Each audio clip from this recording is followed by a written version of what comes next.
جو آج کی روایت ہے، دعا کریں رب العزت سے کہ جس طرح ہم پڑھ رہے ہیں اللہ تعالی ہمیں اس طرح کرنے کی توفیق عطا فرمائے۔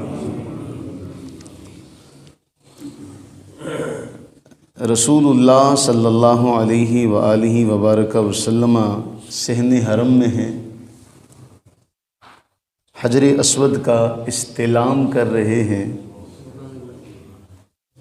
اور رسول اللہ صلی اللہ علیہ وآلہ وبارک وسلم کی مبارک آنکھوں سے آنسو جاری ہے۔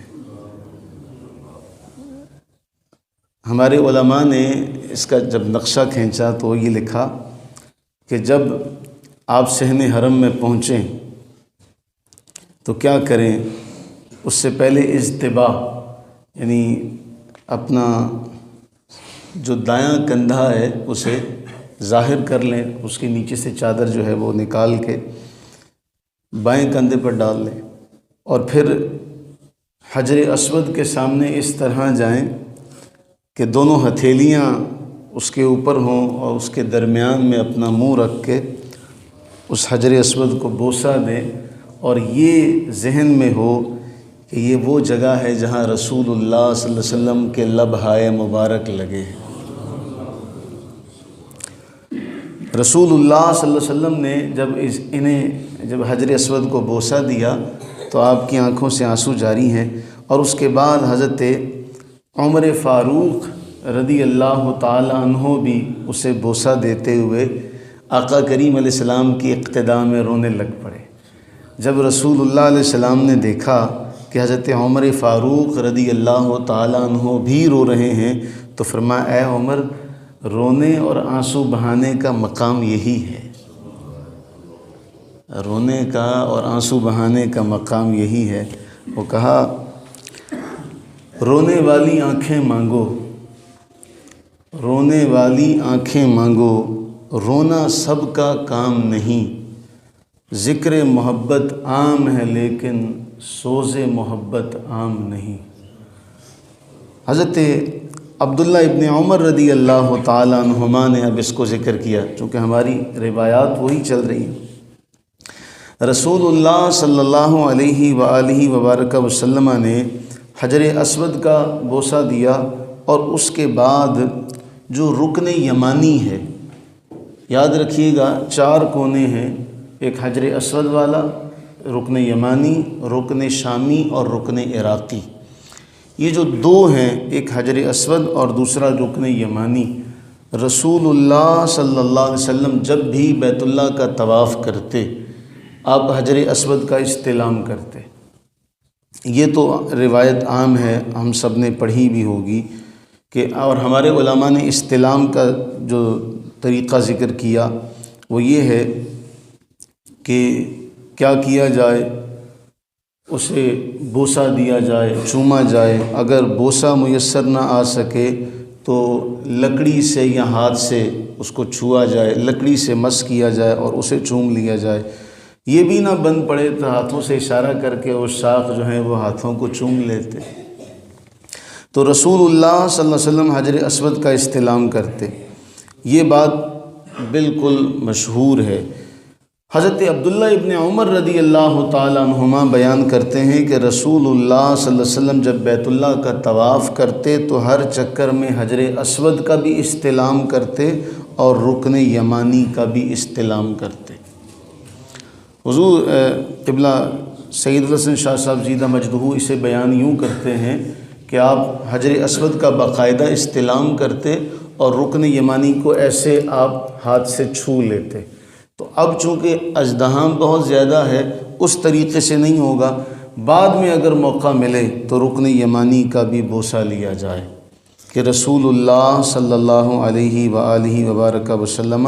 رکن یمانی کا استلام کیا کرتے تھے۔ اور عبید بن عمیر بیان کرتے ہیں کہ میں نے حضرت عبداللہ ابن عمر رضی اللہ عنہما سے پوچھا کہ مالی لا اراک تستلم الا هذین الرکنین الحجر الاسود والرکن الیمانی، کہ آپ ان دونوں کا ہی استلام کرتے ہیں، اس کا سبب کیا ہے؟ تو حضرت عبداللہ ابن عمر رضی اللہ تعالی عنہما نے بیان کیا، ان افعل،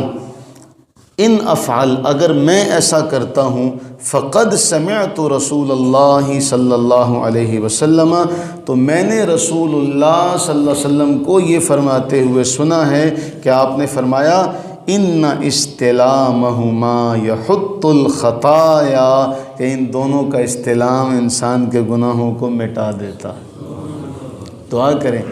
دعا کریں کہ اللہ وہ وقت لائے کہ ہم سارے استلام کریں، حجر اسود کا بوسہ دیں، اور وقت بھی وہ میسر ہو کہ کوئی بھی وہاں ہمیں روک نہ سکے،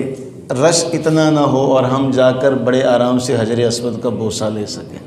اور جنہوں نے حجر اسود کا بوسہ لیا ہے وہ یہ بات جانتے بھی ہیں اور مانتے بھی ہیں اور اسے کہتے بھی ہیں کہ وہاں اللہ ہی ہے جو ایسے اسباب پیدا کر دیتا، ورنہ وہاں موقع نہیں ملتا،